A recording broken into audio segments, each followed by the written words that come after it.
Welcome back, Fragrance Fiend here today doing a first impression of Centaurus by Creed. It's the brand new 2024 release. It's just launched in Australia this week, obviously a unisex fragrance, and of eau de parfum concentration it comes in both 50ml and 100ml. So Creed is the brand that got me into niche perfumes. I held them at such high regard. They're the ones which changed my perception of how I viewed fragrance. But over the past few years a lot of speculation has stirred regarding the reformulations of a lot of their top sellers. After the previous two feminine releases and the constant drama on the Facebook pages and the recent price hikes, I've kind of taken a backseat to the brand and just tuned out and enjoyed my collection. But I think this is a moment we've all been waiting for to restore our faith back in the brand. I'm not going to read the entire description or inspiration behind this one. This is what the brand has to say about it. Ignite the senses with a bold and fiery amber fragrance that burns as bright as the biggest constellation in the cosmos. So, in case you're a new viewer, all my first impressions are literally the first time me smelling these scents, all caught on camera. So let's get right into the note breakdown. In the top you have cardamom, cinnamon, tobacco,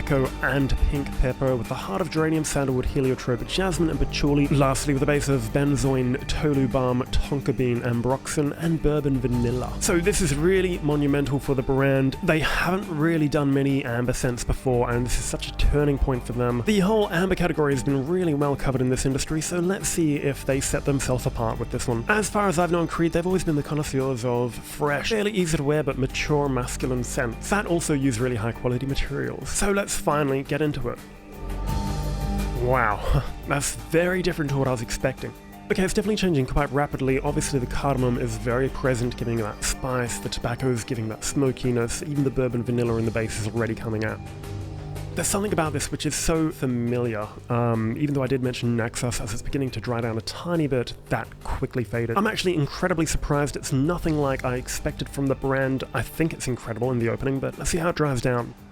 Okay, so the potency of the opening is beginning to diminish quite rapidly. I mean, it's obviously a very intense scent, but this, funnily enough, smells like so many things in my collection, just all laid together. This is really, really bizarre because I like the scent, but when I smell it, I don't think Creed. I think Parfums de Marly, Initio, Xerjoff almost. Well, not really. As I've mentioned before, every brand has a very signature DNA, be it Le Labo, Penhaligon's, Kilian Amouage, Maison Francis Kurkdjian. Even if I was to blindly smell one and not able to know what scent it is, I can definitely nail down the brand, but with this I would not guess a Creed, which is a good thing since I'll probably be reaching a wider audience. This really seems like the type of scent they created probably for people in their 30s and 40s, but realistically, you know, the people in their late teens, early 20s are going to be the main ones buying this one. Anyway, let's have a smell of that dry down.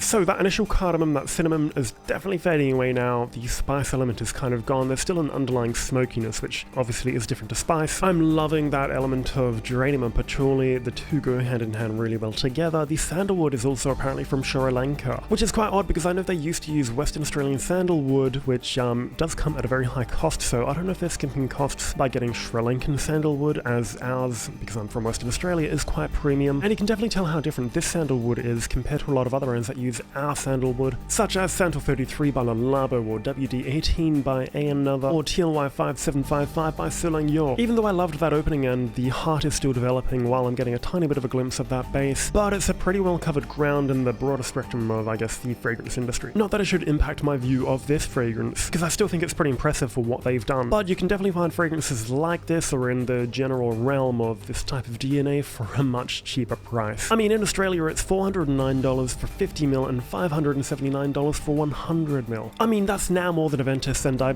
personally think Aventus actually uses more natural materials, so if anything I kind of expected it to be a little more cheaper, but you'll often find when a brand releases a new product at a higher price point, the other fragrances in their lineup soon follow the prices to match the latest release.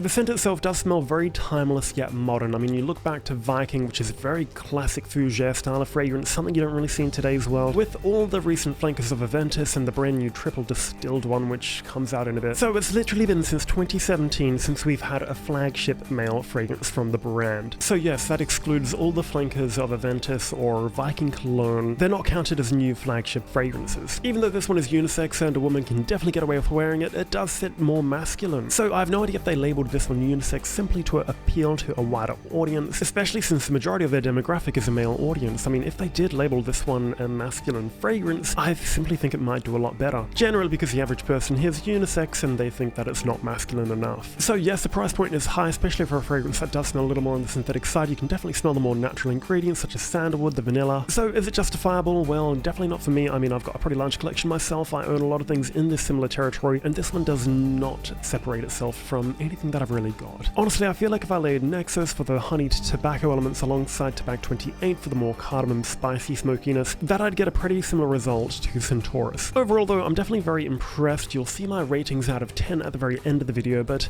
let's try that opening once more. Honestly, I actually really do like this fragrance, and there's nothing I can find that I don't like about it. If this came out a few years ago before I already amassed quite a collection, this is one I 100% would have bought. And I haven't even read any reviews of this one. I don't know if people like it or not, or whether I'm going to get trashed for appreciating this one. As mentioned, I've completely removed myself from the Creed community. And remember, this is a first impression, not a full review, even though I have been pretty lengthy with my detail in this one. So overall, this one is 100% a winter fragrance, which is kind of ironic saying that since winter literally ended yesterday in Australia. Yes, one of the hottest countries, we're literally a desert, and it's now September 1st, so I'm kind of curious to see how this one's going to play out in our market being launched this time of year. But anyway, that's all for today's video. Thank you so much for watching. Be sure to tune in next week for my first impression of Delphinus. I'll see you next time.